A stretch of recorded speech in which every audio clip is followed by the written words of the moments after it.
Buongiorno, siamo arrivati alla pubblicazione del dossier del Pentagono presso il Congresso degli Stati Uniti, dossier sul cosiddetti fenomeni aerei non identificati. Questo dossier rappresenta veramente un punto di svolta, così l'ha definito anche l'agenzia Reuters, perché è un dossier nel quale formalmente, ufficialmente, si dice che certi fenomeni sono veri, esistono, violano o comunque vanno oltre ciò che noi conosciamo in termini di tecnologia, in termini della fisica. Non sappiamo chi ha questi oggetti, non sappiamo chi li produce, non sappiamo quindi chi li fa funzionare in quel modo lì. Tecnicamente viene detto non ci sono evidenze e quindi il dossier del Pentagono fa tutta una serie di ipotesi dicendo che quindi non sapendo potrebbero essere, ma poi non si prende ovviamente nessuna posizione.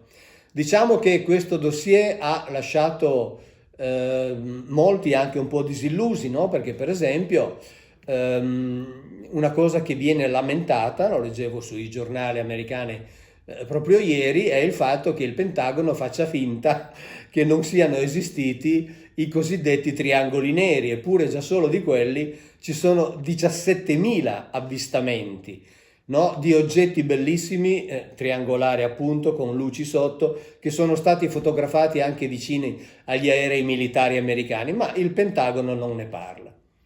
La questione è che qui il Pentagono ci parla di 144 fenomeni, che sono quelli che sono entrati, diciamo, nel mirino dei radar del sistema militare americano. Ma i ragionamenti che noi dobbiamo fare vanno ben oltre e poi li faremo. Adesso mi interessa evidenziare un altro aspetto. Quando si dice mancano le evidenze, poi bisogna ovviamente comportarsi coerentemente e così fa il Pentagono. Dice mancano le evidenze e quindi non prendiamo posizione. Ora, purtroppo questo invece è un atteggiamento che non è così diffuso, perché per esempio in certi ambiti della scienza, da parte di alcuni, ovviamente non di tutti ci mancherebbe, si fanno delle affermazioni precise anche quando mancano le evidenze. Ad esempio, non ci sono le evidenze scientifiche certe e inoppugnabili sul fatto che l'Homo sapiens si sia originato attraverso una evoluzione lineare precisa, diciamo così, secondo il metodo darwiniano. È proprio di questi giorni, la pubblicazione di uno studio su Science dell'Università di Tel Aviv, dove viene descritta una scoperta di scheletri che rimettono in discussione tutto ciò che si pensa di sapere sul Neanderthal e quindi anche di conseguenza sui rapporti con il Sapiens e quindi anche di conseguenza sullo sviluppo e sulla evoluzione dell'umanità. Cioè, in pratica, cosa hanno scoperto? Hanno scoperto che forse il Neanderthal, contrariamente a quello che si pensava, non è nato in Europa e poi di lì si è irradiato, ma sarebbe nato in Medio Oriente e poi di lì sarebbe migrato sia verso Occidente che verso Oriente. Ora questo ribalta completamente tutto ciò che veniva dato per vero, lo ribalta completamente. L'hanno chiamato Homo di Nesher Ramlah dal luogo in cui è stato trovato e quindi adesso vedremo quali saranno gli sviluppi.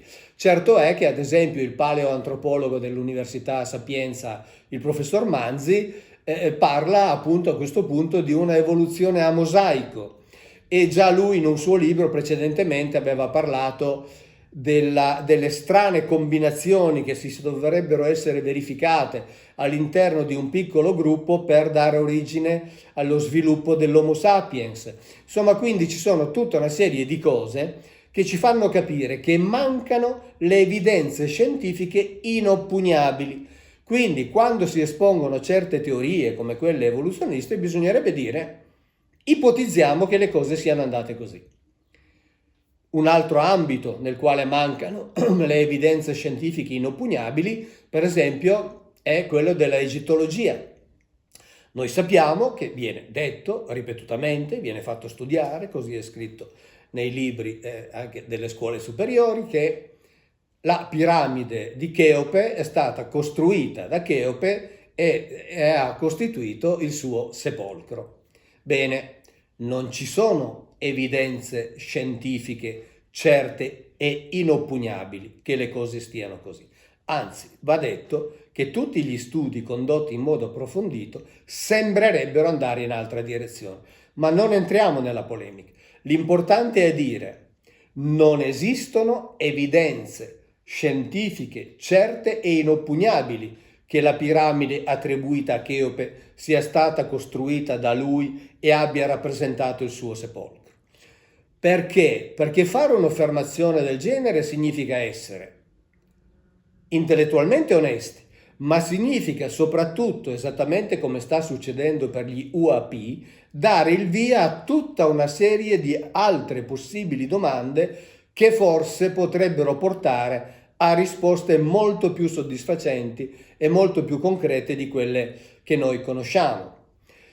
Ad esempio, già la storia che noi conosciamo è già tutta rimessa in discussione da siti come Göbekli Tepe, oppure da un altro sito che si trova a 300 km circa a est di Göbekli Tepe, che pare essere più vecchio di almeno 1000 anni. Quindi queste cose qui già da sole rimettono in discussione tutta quella storia lineare che ci è stata raccontata. Ma certo è che la madre della mancanza di tutte le evidenze è quella relativa a Dio. No? Cioè non c'è nessuna evidenza, non c'è nessuna prova dell'esistenza di un Dio. Eppure, nonostante questo, l'esistenza di un Dio è affermata con una certezza che è assoluta. Ma qui si è inserita veramente una grande astuzia, veramente un colpo di genio. Cioè si dice che è necessario che non ci siano prove dell'esistenza di Dio, perché se ci fossero prove la fede perderebbe il suo valore. Cioè la fede ha valore proprio perché crede in ciò che non vede.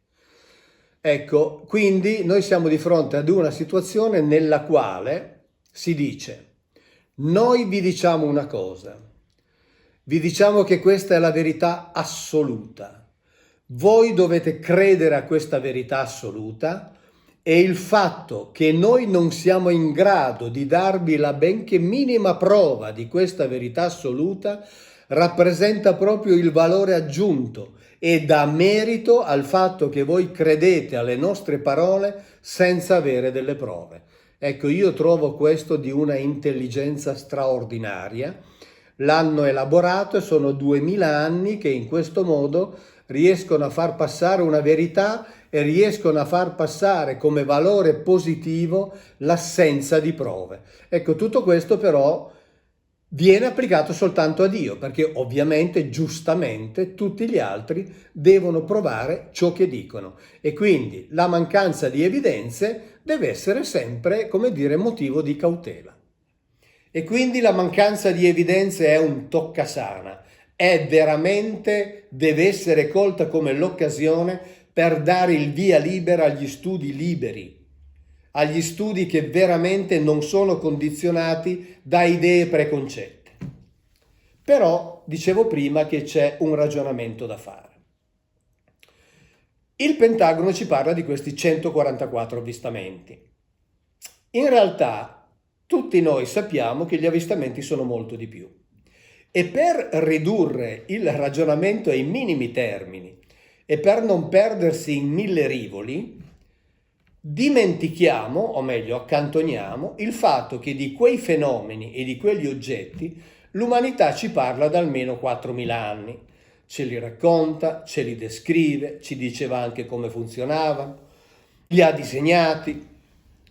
Dimentichiamo tutte le testimonianze pressoché ininterrotte che abbiamo avuto nel corso dei secoli. Dimentichiamo anche le raffigurazioni grafiche che abbiamo avuto ancora nel Medioevo, nel Rinascimento, che finora venivano tutte liquidate molto facilmente dicendo che erano invenzioni dell'artista piuttosto che fenomeni di pareidolia per cui uno crede di vedere una cosa e in realtà era un'altra. No, adesso sappiamo che sono veri, quindi sono potenzialmente veri anche quelli, ma dimentichiamo tutto questo. Così almeno, ripeto, riduciamo il ragionamento ai suoi elementi essenziali. 144 fenomeni descritti. I file governativi, dove sono invece descritti gli avvistamenti, sono centinaia di migliaia a partire dal secondo dopoguerra. Gli avvistamenti sono milioni. Ora è evidente che tra quelle centinaia di migliaia di file governativi e questi milioni di avvistamenti ci sono sicuramente moltissimi fenomeni che sono spiegabilissimi, ci mancherebbe, ma altrettanto sicuramente, altrettanto statisticamente, ci sono fenomeni che rientrano tranquillamente negli UAP, cioè fenomeni aerei non identificati. Ma sono 70 anni che questi fenomeni si verificano. E adesso che noi sappiamo che sono reali, questo è il grande punto di svolta, ci chiediamo, chi è che da 70 anni sulla Terra possiede quella tecnologia che va oltre la tecnologia ufficialmente conosciuta? Chi è che da 70 anni sulla Terra è in grado di far fare a degli oggetti dei movimenti o comunque delle cose che paiono andare oltre le leggi della fisica che noi conosciamo? Perché adesso che sappiamo che sono reali, sappiamo che c'è necessariamente qualcuno che li possiede, qualcuno che li progetta, qualcuno che li fabbrica. Ma noi viviamo in un pianeta che non è un pianeta pacifico. Rimaniamo pure agli ultimi 70 anni, quindi dimentichiamo tutte le guerre precedenti. In questi 70 anni le grandi potenze si sono combattute e si combattono tra di loro con tutti i mezzi possibili e immaginabili. Dalle guerreggiate con le armi che loro fanno combattere per procura, e sulla Terra in questo momento ce ne sono più di 200, non sono quelle 2 o 3 di cui ci parlano per loro interessi economici, politici o ideologici. Sono più di 200. Poi ci sono le guerre commerciali, poi ci sono le guerre di spionaggio, poi ci sono le guerre condotte appunto attraverso internet. Insomma, le potenze non fanno altro che cercare di imporsi l'una sull'altra. Ebbene, noi siamo di fronte ad un fenomeno molto strano.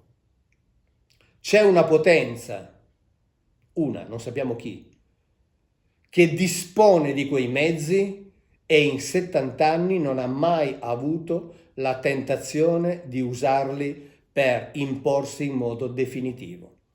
Eppure noi sappiamo che quando questi nostri governanti dispongono di un'arma superiore alle altre, immediatamente la mostrano, immediatamente ne fanno vedere l'efficacia. Pensiamo a ciò che è successo con la bomba atomica Stati Uniti e Giappone, e in modo da lanciare un segnale forte e chiaro: noi possediamo questo, quindi noi comandiamo. Bene, sono 70 anni che c'è qualcuno che possiede questa tecnologia e almeno apparentemente non l'ha mai usata per imporsi. Eppure questa tecnologia rende tutto ciò che abbiamo, compreso il famoso e importantissimo deterrente atomico, lo rende come giocattoli per bambini. Ma è mai possibile che la nazione che possiede questa tecnologia non l'abbia mai utilizzata per dire: signore, adesso comando io, perché possiedo queste cose? Sono così saggi? La storia ci dimostrerebbe il contrario. Oppure sono così astuti che le fanno vedere e questo rappresenta un messaggio indiretto per cui in realtà rimangono dietro le quinte e governano da dietro le quinte? Oppure non le utilizzano perché ci sono delle regole di cui parlano alcuni che impediscono, regole che vanno oltre, che impediscono le interferenze? Non lo sappiamo, non lo so, non so darvi risposta. Certo è che sono 70 anni che succedono delle cose che non hanno spiegazione e non si spiega neanche come chi le possiede non le abbia mai utilizzate per imporsi. Quindi quello che sta avvenendo è che si stanno delimitando degli spartiacque degli spartiacque ben precisi, altri ancora ce ne saranno, perché spartiacque che dividono un'epoca in cui si facevano certe domande da una nuova epoca in cui diventa lecito, anzi doveroso, fare altre domande e doveroso dare delle risposte. Quindi l'importante è andare avanti nel evidenziare i tasselli di un mosaico che si sta componendo veramente sotto i nostri occhi, perché questi tasselli alle volte sembrano quasi calamitarsi l'uno con l'altro, e quindi un mosaico che mette assieme a questo punto passato e presente in un intreccio che diventa indissolubile, e conoscere il passato diventa sempre più affascinante e sempre più utile per conoscere il presente, perché queste cose qui che adesso ci vengono descritte come reali erano descritte come reali anche dagli antichi, ma noi non ci credevamo, non volevamo crederci. Adesso dobbiamo aprirci alla possibilità di crederci. Cioè, per me in questo momento stanno avvenendo dei fenomeni straordinari, proprio in termini di gestione della conoscenza.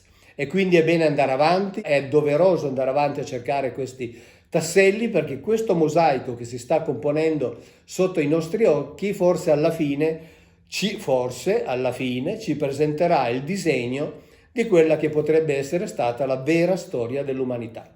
Ciao, grazie e alla prossima.